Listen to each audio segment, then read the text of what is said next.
Salut la tribu, ça fait plaisir de vous retrouver, de reprendre ma cam. J'avais besoin de le faire de manière spontanée. La dernière fois que je vous ai parlé face cam, il faisait -6 et là, il fait 30. On est tout début août au moment où je filme. Donc on a pris presque 40 degrés dans la tronche. On se voit à toutes les saisons, voilà. Ouais, j'avais besoin de tourner en mode spontané et juste de laisser venir l'inspiration. Ça fait très longtemps que j'ai pas fait ça. Là, ces derniers mois, j'avais préparé un script sur un sujet précis pour une vidéo. J'ai aussi des questions à vous en stock d'une FAQ que j'avais lancée en story Insta. Voilà, j'avais des trucs préparés, quasiment préparés ou pas du tout préparés. Je vois. Et du coup, je suis pas concentrée parce qu'il y a mon amoureux qui est sur le chemin. J'adore faire ça. Je te filme en train de partir. Va. Et n'oublie pas qui tu es. Bah bien sûr que tu cites le roi lion.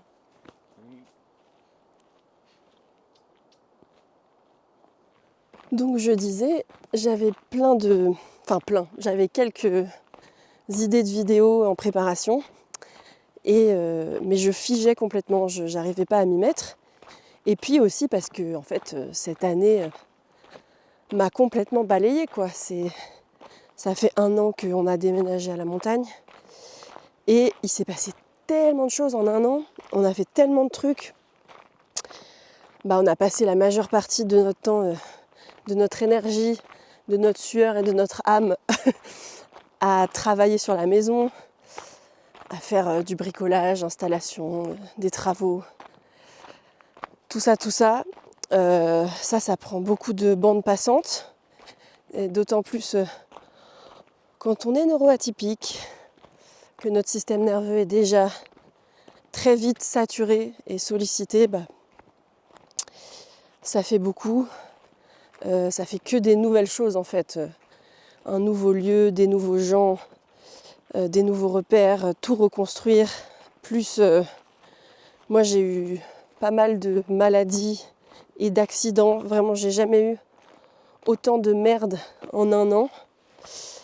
Déjà que j'ai des maladies chroniques et des handicaps invisibles.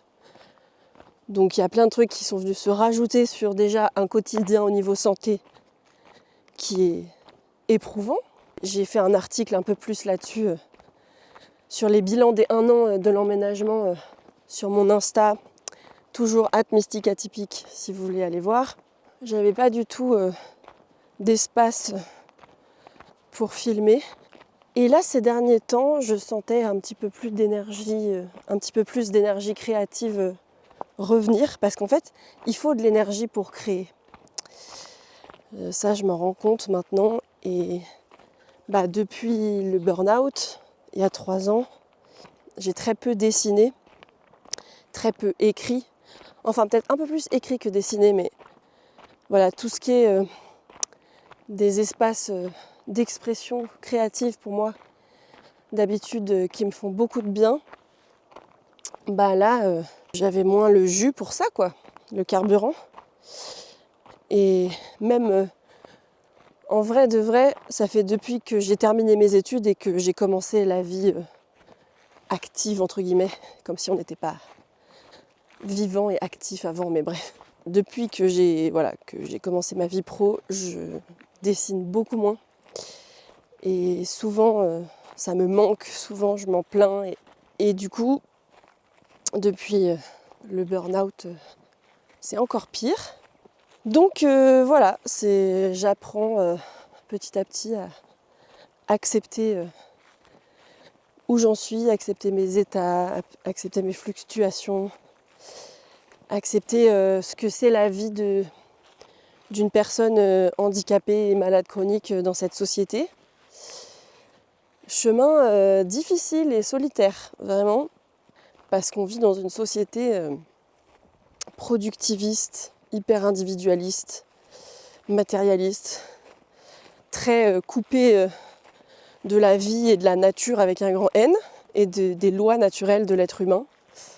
Et c'est très difficile de ralentir, de se reposer, de rien faire. Et il y a des gens chez qui ça déclenche vraiment des réactions très violentes. Et du coup, quand on est handicapé, malade chronique, neuroatypique, tout ça, on rentre pas dans leur case, dans leur manière de fonctionner, de penser. Et du coup, on les énerve beaucoup, ces gens-là. Et ils se permettent vraiment des choses vraiment malveillantes et toxiques avec nous, quoi, dans leur comportement, dans leur manière de nous traiter, de nous parler, de nous juger. Enfin, voilà, donc ça aussi, ça fait partie de ma nouvelle vie, parce qu'un burn-out, c'est vraiment une petite mort, comme dirait Camille Tovel, que je cite souvent ici, sur son compte La Matriarcat Naturo. Elle avait écrit un article qui s'appelle « Le burn-out est une petite mort », qui m'a énormément parlé, énormément touchée, que je trouve très juste, très lucide. J'aime beaucoup. Je prends un petit moment pour souffler, parce que marcher en côte en parlant, c'est pas facile. Et j'admire la vue.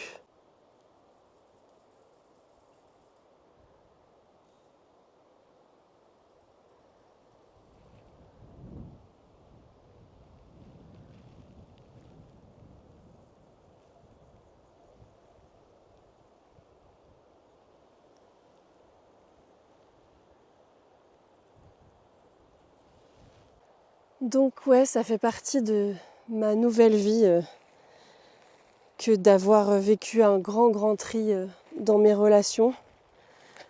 Souvent on dit c'est quand tu vis des épreuves, oh des chevreuils, ah bah j'ai pas eu le temps de vous les filmer, ils ont couru derrière les arbres. C'est vrai que là c'est l'heure, on est en fin de journée et c'est l'heure où ils sortent. Ah, qu'est-ce que je disais? Ouais, que on dit souvent que c'est dans nos pires épreuves que les vrais amis se révèlent. Je ne sais pas si c'est exactement ça la citation, mais vous avez déjà dû l'entendre. Et c'est totalement vrai. Parmi les centaines de choses que le burn-out m'a appris et a permis, il y a le fait que j'ai appris partout où j'étais utile, mais pas respectée. J'ai vécu vraiment deuil, sur choc, sur surprise, sur déconvenue, sur tomber des nues, sur les bras m'en tombent, enfin voilà. Donc il y a eu plein de moments très rudes. Et en même temps, ça permet de faire de la place pour ce qui est bon, pour ce qui est sain. Parce que comment on laisse entrer le bon dans sa vie si le toxique prend toute la place? Donc il faut faire de la place, et le burn-out, il en a fait pour moi, voilà. Mon corps, il a parlé pour moi, et il avait plus de ressources, il avait plus de moyens de compenser, de porter ce qu'il portait habituellement, de masquer ce qu'il masquait habituellement. Et voilà, il m'a dit, on va voir qui c'est qui va t'aimer comme ça et qui va te soutenir comme ça. On va voir qui sont tes vrais supporters. Et il y en a peu. Et c'est pas forcément une question de volonté. C'est beaucoup une question de capacité. Et ça, je trouve qu'on n'en parle pas assez souvent. C'est pas forcément qu'il y a des gens qui veulent mon malheur ou qui veulent pas être proches de moi. C'est vraiment une capacité du système nerveux, en fait. Capacité à être en lien, à être avec la vérité, à être avec les limites, à entendre un non, à exprimer un non, à être honnête, à être vulnérable, à dialoguer. Enfin voilà, toutes ces choses en fait qui sont les ingrédients de la maturité émotionnelle, et que on n'a pas tous au même degré en fonction de nos histoires et en fonction de notre travail de déconstruction, notre degré de ce travail-là, quoi, de déconstruction et reconstruction, de conscience, quoi. Et voilà, et j'ai réalisé de manière plus ou moins douce qu'il y a des gens qui n'avaient pas la capacité d'être avec moi. Et c'est pas grave, en fait. C'est pas forcément plaisant ou agréable, si c'est des gens avec qui j'avais envie d'être en lien de base, mais c'est de la faute de personne, en fait. On peut pas plaire à tout le monde, et on peut pas aimer tout le monde, et c'est normal. J'ai vu passer aujourd'hui sur Internet une maman qui disait que ses enfants lui parlaient du fait qu'ils avaient appris qu'on avait tous et toutes des empreintes digitales différentes, que chaque personne a des empreintes uniques et qu'il n'en existe pas deux dans le monde. Et ça, c'est quand même fou quand on voit le nombre qu'on est sur Terre. Et elle leur disait que, justement parce que ça existe, en fait, que c'est raison de plus pour ne pas se comparer à autrui, en fait. Parce qu'on a chacune une empreinte différente. Et du coup, on est tous différents. Donc, ne pas chercher à se comparer en permanence et à être pareil et à se dévaluer ou se surévaluer. Voilà, que tout ça, ça n'a pas lieu d'être finalement. Et j'ai trouvé ça très beau et poétique et en même temps très concret et terre à terre, quoi. Parce que c'est ce qui est vraiment. Et voilà. Donc ce qui émerge aujourd'hui, c'est de vous parler du sujet des transitions de vie. Et ça me fait rire de dire ça parce que je reviens à l'essentiel de la raison qui m'a fait créer cette chaîne YouTube. Au début, ça s'appelait Émergence Podcast. Et je commençais en disant ce qui émerge aujourd'hui. Et je ne savais pas ce que j'allais dire. Et je tiens le micro comme ça parce que j'avais pas de caméra à l'époque. Et voilà, juste je canalisais, je laissais venir l'inspiration. Et j'adore ça, quoi. Ça me remplit de joie, ça me fait frétiller. Après, c'est toujours plus difficile pour le montage. Et c'est aussi la raison pour laquelle j'avais commencé à faire des scripts. C'est parce que, après, c'est une galère à monter. Très souvent, je commence des phrases et je les finis pas. Enfin voilà, c'est beaucoup plus brouillon. Ça peut partir dans tous les sens et c'est plus difficile à monter. Mais ça fait du bien parce que ça réveille et relance ma créativité et ma joie de partager ici. Et c'est ce dont j'ai besoin, quoi, parce que ces derniers mois, c'était plus du tout là. Et puis voilà, c'est pour rejoindre le sujet des transitions, c'est des étapes aussi, c'est comme ça. Il y a des fois où on ne peut pas être là tout le temps et produire tout le temps et avoir des idées tout le temps. Ce que je sens, en fait, c'est un appel collectif à prendre soin des périodes de transition dans la vie, quelle qu'elle soit, que ce soit un déménagement comme c'est mon cas, une rupture, un deuil, un changement professionnel, relationnel, quoi que ce soit, c'est d'en prendre soin, en fait. Je trouve qu'on ne le fait pas assez. Dans cette société qui va à 1000 à l'heure, on est habitué à courir d'un point A à un point B, etc. Et sans s'arrêter, sans prendre le temps de regarder ce qu'on a accompli, ce qu'on a traversé, nos évolutions, tout ça, on ne prend pas le temps de se réjouir ou de faire le deuil ou juste de contempler, quoi. C'est go, go, go, go, go. Et du coup, c'est dommage parce que si on ne prend pas soin des périodes de transition, on n'en récolte pas les fruits et la sagesse. Et si on les fuit, c'est sûrement parce que, par essence, elles sont inconfortables, ces périodes de transition. Et là, il y a une phrase que je veux bien que tu retiennes, c'est pas parce que c'est inconfortable que c'est insurmontable. C'est deux choses différentes. C'est deux choses que j'ai appris à découpler, détacher de plus en plus, là, ces dernières années, surtout depuis que j'ai pris conscience que j'avais un système nerveux, que je connais beaucoup plus son fonctionnement et que je l'accompagne beaucoup plus. Donc, retiens ça aussi, quoi. Sache que c'est pas parce que c'est inconfortable que tu n'es pas capable de traverser. Tu es capable de traverser. Et c'est aussi important de reconnaître l'impact de l'environnement sur notre capacité à traverser, l'impact de notre entourage sur notre capacité à traverser. Je ne suis pas pour ce mindset, cette injonction souvent qu'on peut retrouver dans les milieux du développement personnel en mode c'est que dans ta tête, c'est que dans ton mindset, si tu veux, tu peux. Non, ça c'est pas vrai, c'est une partie du tableau. Oui, on est un être capable, ça ne veut pas dire renoncer à notre pouvoir de choix, notre souveraineté, ça c'est là, c'est très important. Mais il ne faut pas oublier l'interdépendance. On est interdépendant, c'est-à-dire que l'environnement, l'entourage va avoir un impact sur nous.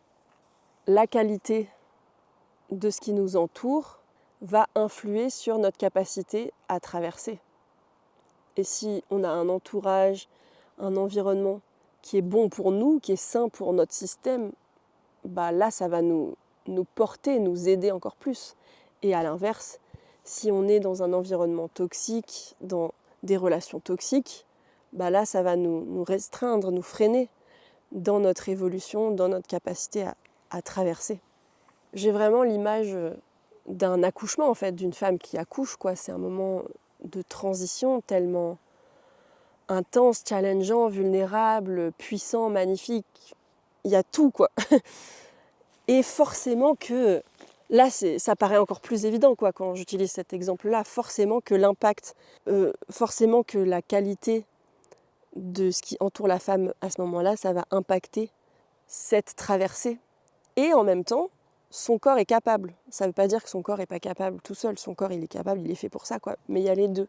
À la question, en fait, comment prendre soin des transitions, déjà les reconnaître, savoir qu'elles sont là, qu'elles sont normales. Bien s'entourer, aller vers des personnes qui nous portent, vraiment, qui nous soutiennent, vraiment. Aller vers ce qui nous soutient dans l'environnement. Et si c'est un déménagement, se reconstruire des ancres de sécurité, des repères, des choses qui font sentir à notre corps ce soupir de soulagement, quoi. Ah ouais, ok. Voilà, ça me fait du bien, c'est mes petits repères, mes petits trucs cocons. Moi, c'est ce qui m'a aidée dans ce grand bouleversement qui est un changement total de vie et de région, d'aller vers des objets, des couleurs, des textures, des choses que je possédais déjà avant et prendre le temps de les regarder, de les sentir, de sentir que c'est toujours là. Pareil avec mon amoureux, voilà. Tout ce qui ne bouge pas, quoi. Et trouver aussi des nouvelles ressources dans une transition. On quitte l'ancien, mais on n'en est pas totalement sorti. Et on va vers le nouveau, mais on n'y est pas totalement non plus. Mais il y a du nouveau, donc aller vers ce qui nous ressource dans cette nouveauté. Et moi, la nature, voilà, c'est d'une évidence à quel point c'est une ressource immense, immense, immense, immense pour moi. Y aller par petits pas aussi, ça fait partie des points pour aider à soutenir les transitions. Y aller par petits pas, si on se sent submergé, débordé, raccourcir, rapetisser les étapes, voilà. Faire le plus petit pas possible, ça aide à avancer, parce que si on prend trop gros, on est submergé d'avance et on se fige et on bouge plus et on part dans une spirale de culpabilité, quoi. Et non, c'est aller au plus simple, aller au plus petit, au plus abordable et hop, là forcément c'est plus facile à faire et ça nous fait de la dopamine, quoi. Vraiment l'hormone de la récompense et de la motivation et du coup ça nous donne plus d'élan pour faire le deuxième pas. Et puis de fil en aiguille, sans même qu'on s'en rende compte, on a fait beaucoup plus de pas que ce qu'on croyait.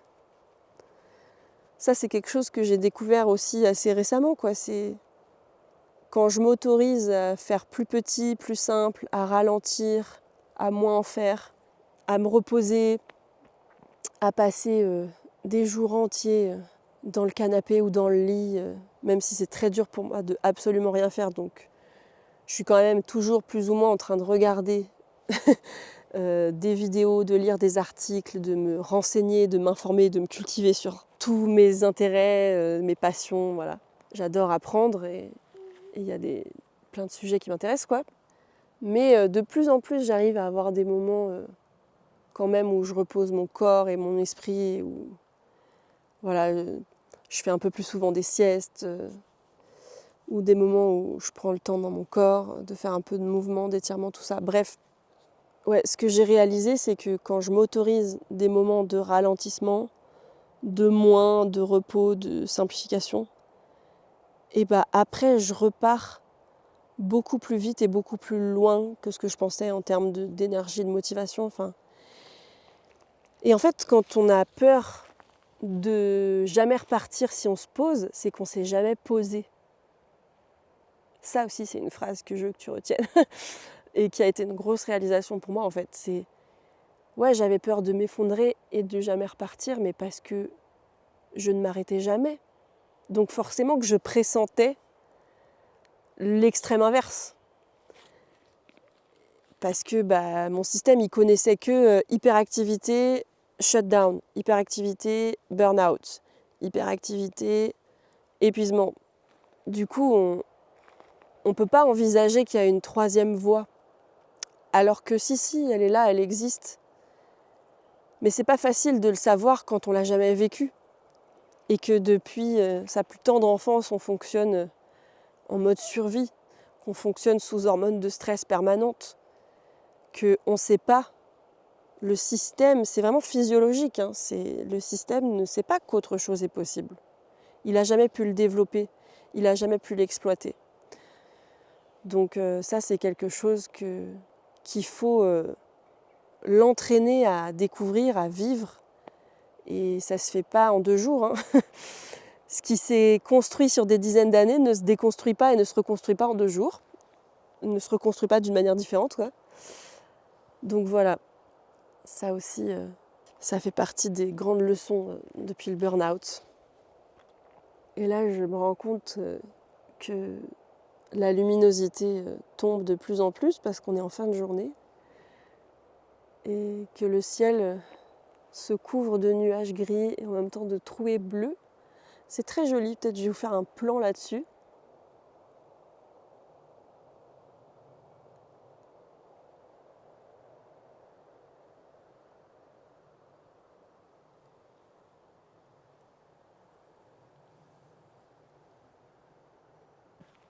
Voilà tout ce que je peux vous dire sur comment prendre soin des transitions dans la vie. Et si vous sentez que vous êtes appelé à traverser une transition, ou que vous êtes en plein dedans, ou que vous en avez vécu une récemment, j'ai juste envie de vous encourager, quoi, de vous envoyer beaucoup d'encouragement et de douceur et de compassion et de vous dire let's go, allez-y, c'est super. Voilà. Et suivez les différents points que je vous ai dit, les différents conseils que moi aussi je me suis appliquée à moi-même et que je continue de m'appliquer. C'est pas quelque chose que je sors de ma poche comme ça. Voilà, j'essaye de toujours practice what you preach, comme on dit. Pratique ce que tu prêches.